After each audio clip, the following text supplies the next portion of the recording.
Be ready. 5 seconds. Start. The writ petition and the writ appeals of the purchaser appellant having been dismissed by the single judge and the division bench of the High Court respectively, it filed the instant appeal. A two-judge bench of the Supreme Court in Girnar Traders Case 1 considered the question of reading the provisions of the Land Acquisition Act 1894 as amended by the Central Act of 1984 into the provisions under Chapter 7 of the Maharashtra Regional and Town Planning Act 1966 for acquisition of land thereunder and feeling difficulty to agree with the observations made in Sant Joginder Singh's case, referred the matter to a larger bench. When the case came up before a three-judge bench, even it was of the opinion Girnar traders that the question of reading the provisions of Section 11A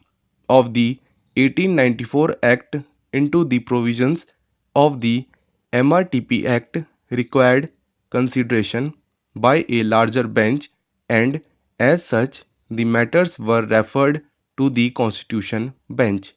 A number of other matters, including the instant appeal, were tagged with the case of Girnar Traders, which was decided by the Constitution Bench on January 11, 2011. Though the object of the Bangalore Development Authority Act 1976 may be pari materia to the Maharashtra Regional and Town Planning Act 1966 MRTP Act, there are certain stark distinctions between some of the provisions of the respective acts, particularly where they relate to functions and powers of the authority in preparation of plans as well as with respect to acquisition of the land. The instant appeal relates to the BDA Act. The respondent, Bangalore Development Authority, the authority came to be constituted in terms of Section 3 of the BDA Act.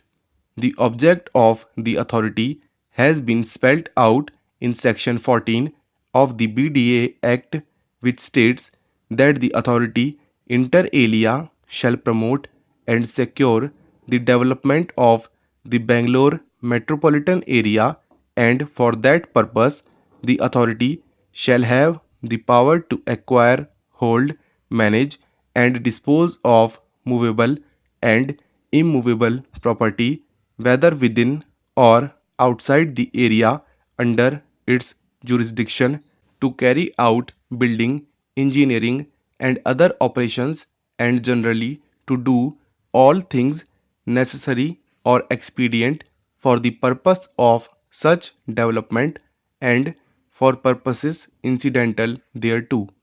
Thus, the primary object of the BDA Act was to provide for establishment of the Development Authority for development of the city of Bangalore and areas adjacent thereto, and for the matters connected therewith and other matters are incidental thereto.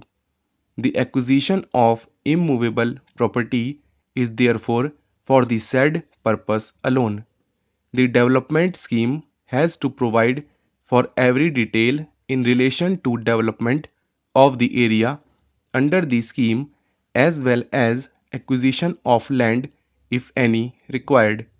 Upon sanction of the scheme, the government shall publish in the official gazette a declaration stating the fact of such sanction, and that the land proposed to be acquired by the authority for the purposes of the scheme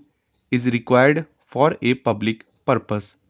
A very important aspect which, unlike the MRTP Act, is specified in the BDA Act is that once the land is acquired and it vests in the state government in terms of Section 16 of the Land Acquisition Act, then the government, upon payment of the cost of acquisition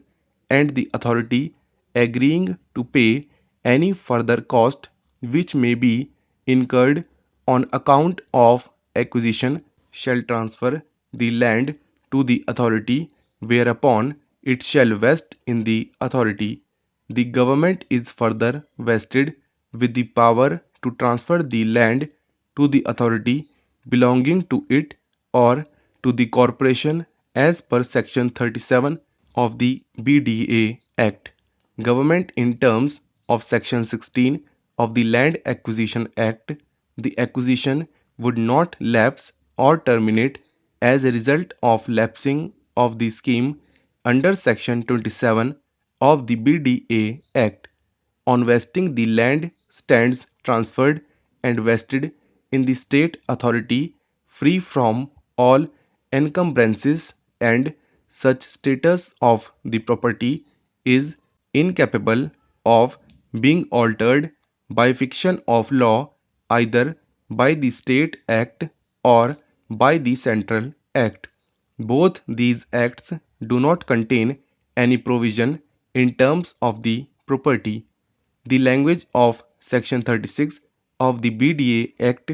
clearly mandates legislation by incorporation and, as per the scheme of the two acts, effective and complete implementation of the state law without any conflict is possible.